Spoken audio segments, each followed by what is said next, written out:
الحمد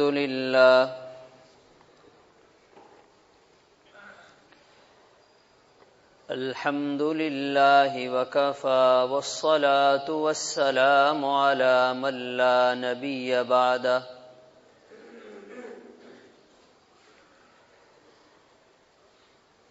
أما بعد فأعوذ بالله من الشيطان الرجيم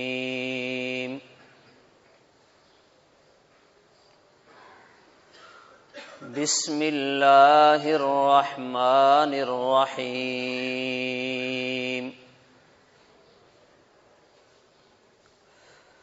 شهر رمضان الذي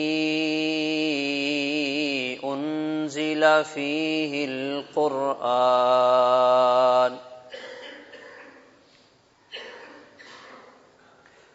هدى للناس وبينات من الهدى والفرقان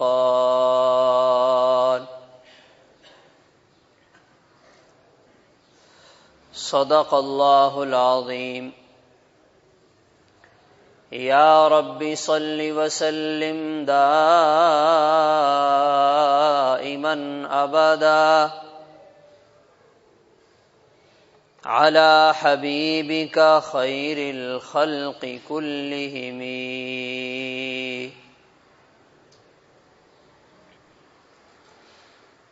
میرے انتہائی واجب الاحترام قابل صد احترام بزرگوں، بھائیوں، عزیزوں، آج 19 شعبان سن 1445 ہجری ہے۔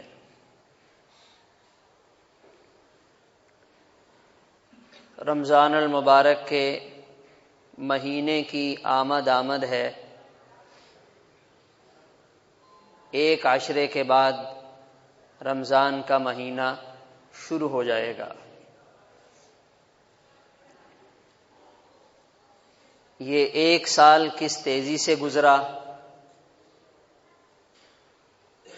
اور یہ رمضان کتنا جلدی آیا۔ اس ایک سال میں دنیا کے حالات کہاں سے کہاں پہنچ گئے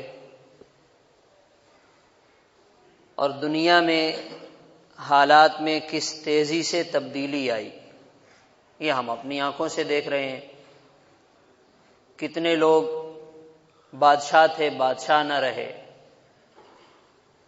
کتنے لوگوں کے پاس وزارت تھی اور وہ بہت خوش تھے کہ ہمارے پاس وزارت ہے، آج وزارت نہیں ہے، صدارت نہیں ہے، اقتدار ہاتھ سے چلا گیا۔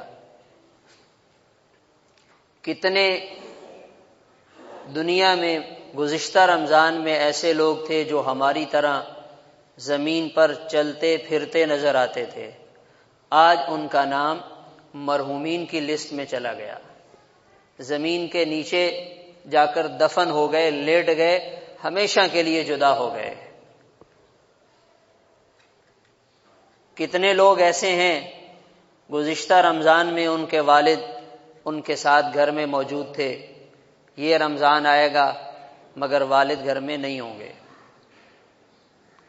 کتنے لوگ ایسے ہیں جن کے جوان بیٹے، جن پر انہیں امید تھی، جنہوں نے بڑھاپے میں سہارا بننا تھا، پچھلے سال تھے، اس رمضان میں نہیں ہوں گے۔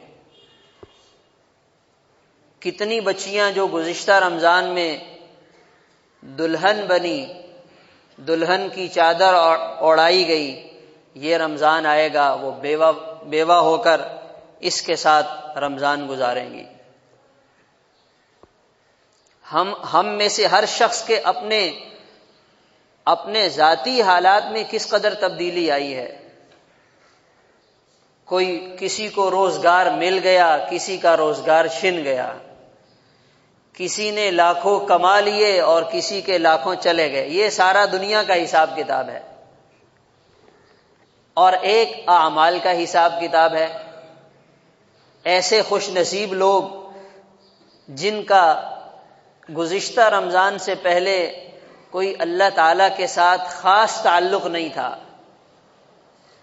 آج دنیا کے کسی بڑے آدمی سے تھوڑا سا تعلق بن جائے، آدمی بڑے فخر سے بتلاتا ہے، اس پر ناز کرتا ہے کہ میں فلاں آدمی سے میری جان پہچان ہے، میں جب بھی فون کرتا ہوں میرا فون اٹھا لیتا ہے، جب بھی ملاقات کے لیے جاؤں ٹائم مل جاتا ہے۔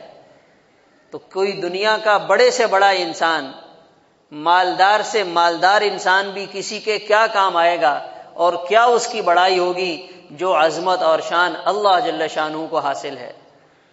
تو اتنا تعلق نہیں تھا، مگر رمضان گزارا، ایک اندر کا ضمیر جاگ گیا، احساس ہو گیا کہ میری زندگی کیسے گزر رہی ہے، غفلت میں، گناہوں میں اور دائیں بائیں کی لا یعنی چیزوں میں، یوٹیوب کے گند میں کیا مجھے ملے گا، اللہ کو ناراض کر رہا ہوں۔ اندر سے ایک آواز آئی، ضمیر بیدار ہوا، پچھلے رمضان سے اپنی زندگی کا رخ تبدیل کیا، یہ رمضان آئے گا ماشاءاللہ ایسا اللہ کے ساتھ تعلق بنا، ایسا اعمال میں دل لگا کہ اب اس کی رفتار بہت آگے چلی گئی ہے۔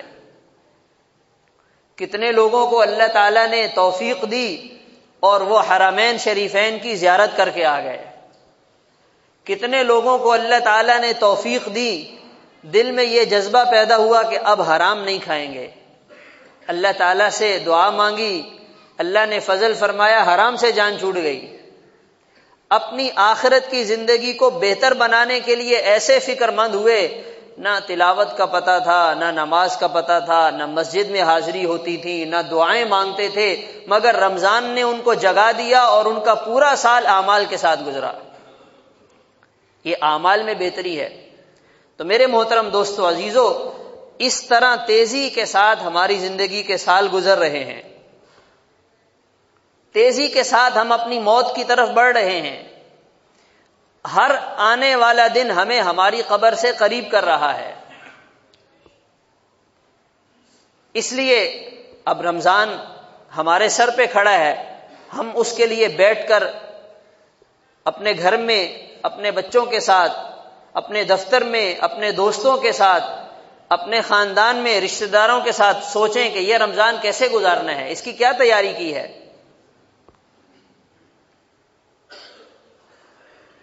اس میں ہم نے اپنی روز مرہ کی روٹین میں کون سے اعمال کا خاص طور پر اہتمام کرنا ہے، کون کون سی نیکیوں کی پابندی کرنی ہے، ہم بیٹھ کر سوچیں۔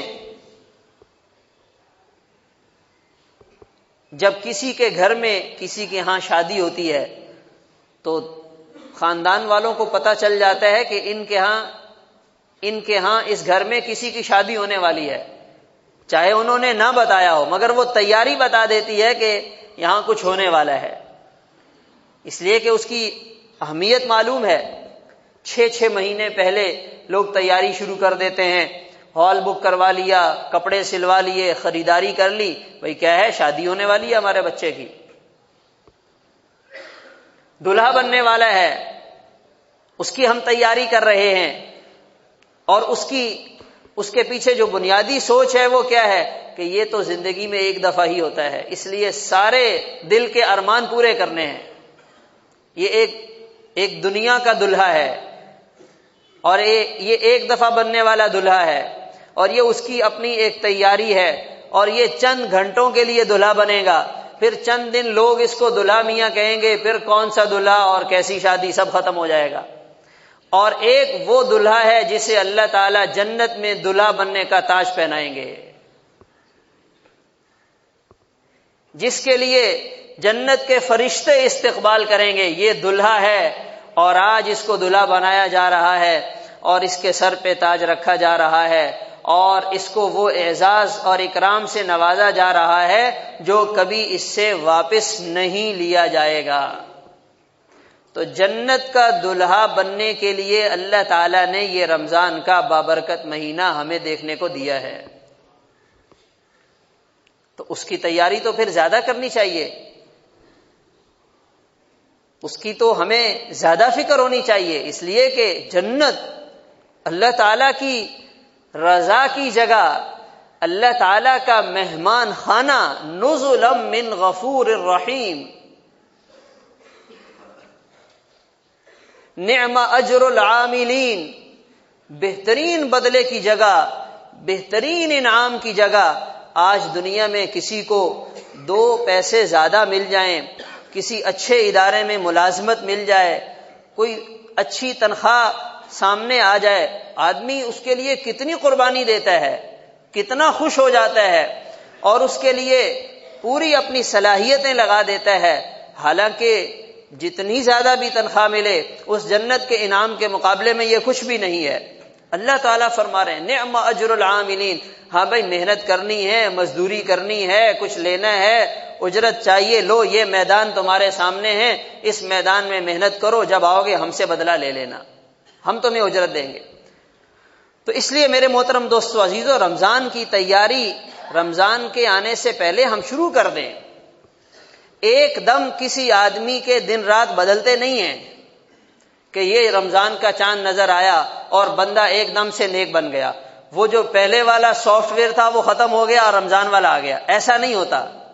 جو پہلے سے اس کے لیے تیار ہوگا اس کے لیے رمضان قیمتی بنے گا، اور جو غفلت کے ساتھ زندگی گزار رہا ہوگا اس کے رمضان کے قیمتی بننے میں بہت ٹائم لگے گا۔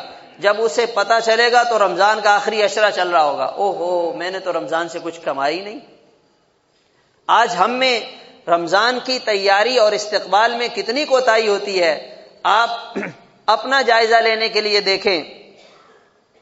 رمضان سے ایک دن پہلے چاند رات، شعبان کا آخری دن، اس دن مسجد کی، نمازیوں کی اور مسجد میں آنے والوں کی کیا صورتحال ہے اور یکم رمضان کی کیا صورتحال ہے، پتہ چل جائے گا کتنی تیاری ہے۔ یعنی آخری چاند رات تک مجمع میں کوئی فرق نہیں آتا، وہی اپنی روٹین کی ساری چیزیں چل رہی ہوتی ہیں۔ ابھی رمضان شروع ہوگا تو دیکھیں گے، جب پہلی رمضان کا چاند نظر آتا ہے اور رمضان کا مہینہ شروع ہوتا ہے پھر ایک دم لوگ بڑھ جاتے ہیں، تو اس کا مطلب ہے کہ تیاری پہلے نہیں ہوئی ہے، ورنہ تو یہ رونق پہلے سے ہی نظر آنی چاہیے۔ مسجد میں نمازیوں کی تعداد میں پہلے سے اضافہ ہو جانا چاہیے۔ تو اس لیے میرے محترم دوستو عزیزو، ہم رمضان کا استقبال اور رمضان کی تیاری ابھی سے شروع کریں۔ حضور پاک صلی اللہ علیہ وسلم، آپ کی شخصیت اور آپ کا تقوی اور آپ کی نیکی کے کیا کہنے، مگر آپ کو رمضان کا اتنا اہتمام ہوا کرتا تھا، آپ صلی اللہ علیہ وسلم شعبان کے مہینے میں کثرت سے روزے رکھتے، یہ رمضان کے استقبال میں، اور دعا مانگا کرتے، اللہم سلمنی لرمضان وسلم رمضان لی وسلمہ لی متقبلا، یا اللہ مجھے رمضان کا مہینہ سلامتی کے ساتھ عطا فرمائیے، بیماریوں سے محفوظ، وباؤں سے محفوظ، حادثات سے محفوظ، معذوری سے محفوظ۔ اگر رمضان کا مہینہ آ گیا، آدمی بیمار پڑ گیا، وہ کیا رمضان سے فائدہ اٹھائے گا؟ رمضان کا مہینہ آ گیا، روزہ ہی نہیں رکھ سکتا، کسی ایسی بیماری کا شکار ہوا اس کے لیے روزہ رکھنا ہی مشکل ہے، تو وہ رمضان سے کیا فائدہ اٹھائے گا؟ رمضان کا مہینہ آ گیا، کسی حادثے میں کوئی ایسی چوٹ لگ گئی، ایسا زخم آ گیا کہ وہ بیچارہ عبادت ہی نہیں کر سکتا، اس لیے پہلے سے اللہ سے مانگنا شروع کر دے کہ ہر قسم کی سلامتی مل جائے، ہر قسم کی بیماری سے، پریشانی سے حفاظت مل جائے۔ اللہم سلمنی لرمضان، گھر میں کوئی پریشانی آ گئی، گھر میں کوئی بیماری آ گئی تو ہر قسم کی بیماریوں سے، پریشانیوں سے سلامتی مل گئی، اور سلامتی کے ساتھ رمضان مل گیا، یہ آدمی اپنے رمضان سے صحیح فائدہ اٹھائے گا۔ اور رمضان بھی سلامتی کے ساتھ مل جائے، رمضان سلامتی کے ساتھ، رمضان تو ہوتا ہی سلامتی والا ہے، اس کا مطلب یہ ہے کہ رمضان کا مہینہ آئے، اس میں باہر کے حالات میں کوئی ایسی ناگہانی چیز پیش نہ آ جائے جس کی وجہ سے رمضان کی سلامتی چلی جائے۔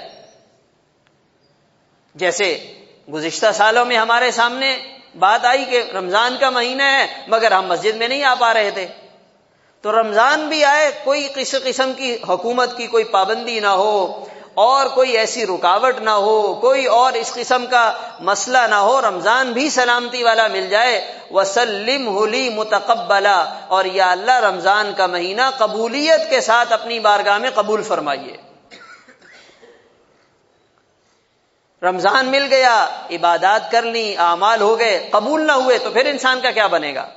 اس لیے یہ آپ صلی اللہ علیہ وسلم شعبان کے مہینے میں رمضان کے استقبال میں اہتمام سے دعا مانگا کرتے تھے۔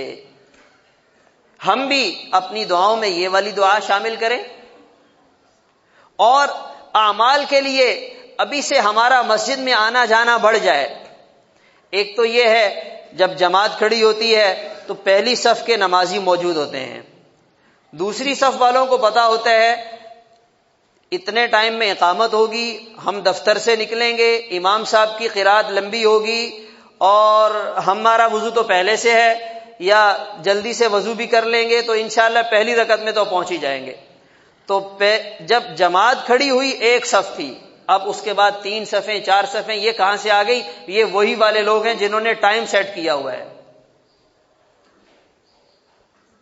تو اگر یہ ٹائم سیٹ کر کے ہم چلتے رہیں گے تو بھائی اللہ تعالیٰ تو یہ چاہتے ہیں کہ یہ میرے بندے سارا ٹائم ان کو میں نے دیا ہے، اس میں سے یہ مجھے اتنا بھی نہیں دے رہے۔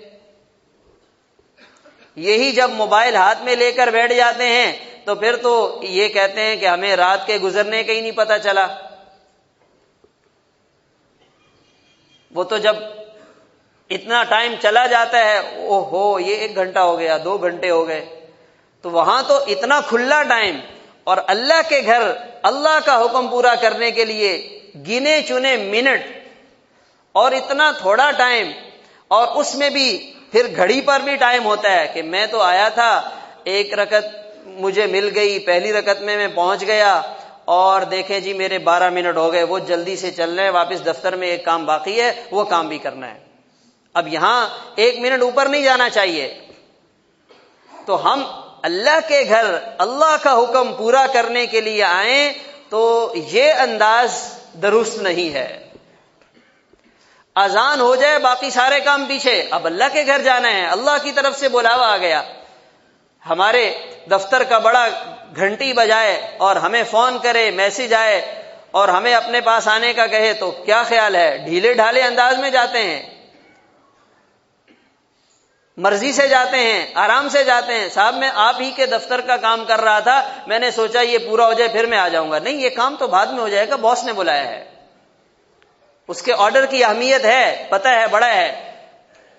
تو اللہ تعالی سے بڑا کون ہو سکتا ہے؟ حی علی الصلاح، حی علی الفلاح، آ جاؤ بھائی، کامیابی تو ادھر ہے، ہمارے حکم کو ماننے میں کامیابی ہے، ہماری بات کو پورا کرنے میں کامیابی ہے۔ اگر تمہیں تمہاری دنیا کا نقصان نظر آ رہا ہے کر لو، کوئی بات نہیں، ہم اس سے زیادہ دے دیں گے، ہماری طرف آؤ تو صحیح۔ جوانی میں بھی اللہ تعالیٰ بلاتے ہیں، بڑھاپے میں بھی اللہ تعالیٰ بلاتے ہیں۔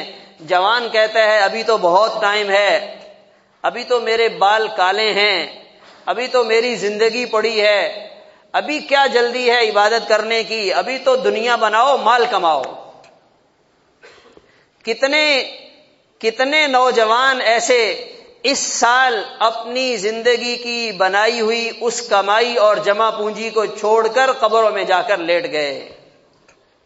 جو تھوڑا بہت بنایا تھا جوانی میں تو اتنا جمع ہوتا بھی نہیں ہے، مگر ذہن پر یہی سوار ہوتا ہے بس مال کماؤ، پیسہ بناؤ۔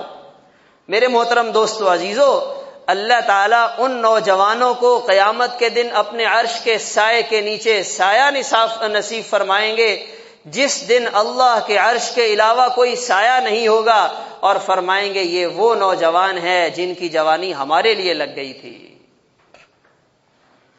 30,000 کے لیے کال سینٹر میں رات کی جاب کرنا آج نوجوان کے لیے آسان ہے، اور 5 منٹ فجر کی نماز کے لیے اپنی نیند چھوڑنا اس کے لیے مشکل ہے۔ اصل زندگی وہ تو ہے ہی جوانی کی، اصل زندگی کا حصہ وہ تو ہے ہی جوانی کا۔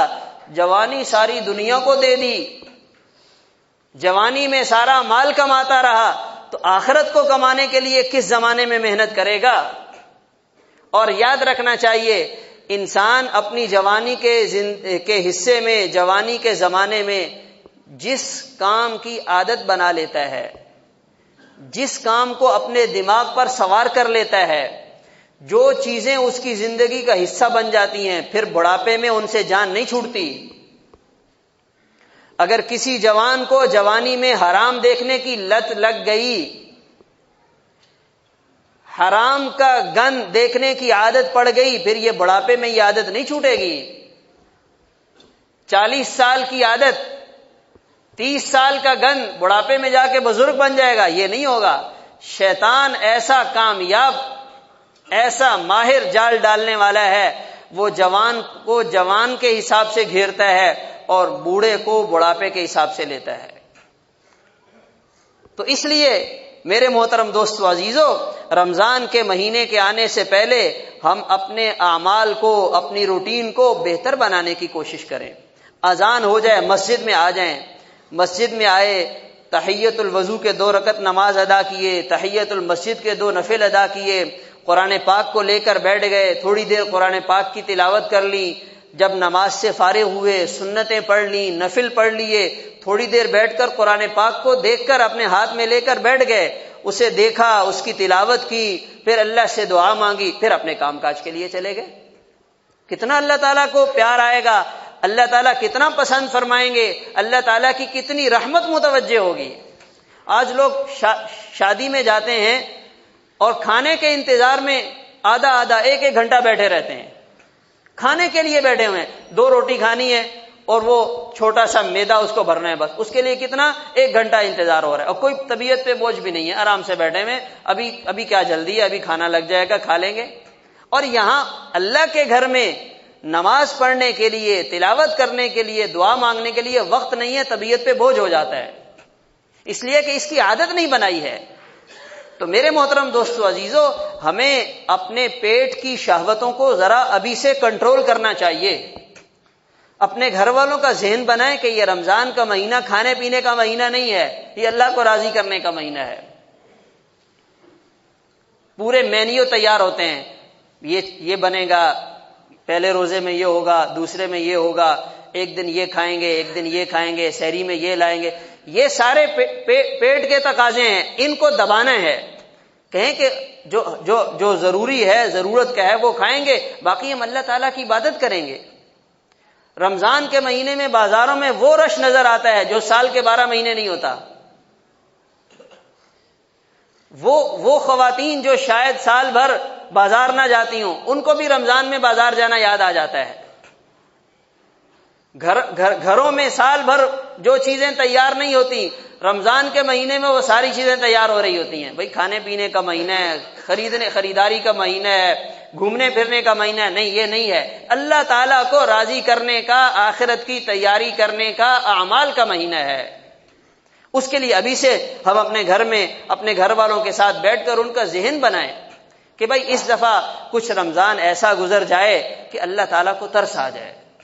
بچوں کا بھی ایک ذہن ہو، بڑوں کا بھی ذہن ہو، مستورات کا بھی ذہن ہو، اور یہ جتنی بھی وہ چیزیں اور وہ آلات ہیں جو ہمارا رمضان خراب کرتے ہیں، ان سے ابھی سے اپنے آپ کو پیچھے کرنا شروع کر دیں۔ سال کے 10 مہینے ہو گئے یوٹیوب دیکھ رہے ہیں، کیا ملا ہے؟ سال کے 10 مہینے ہو گئے دنیا کے حالات معلوم کر رہے ہیں، پتہ چل رہا ہے فلاں جگہ یہ ہو گیا، فلاں جگہ یہ ہو گیا، کیا حاصل ہوا ہے؟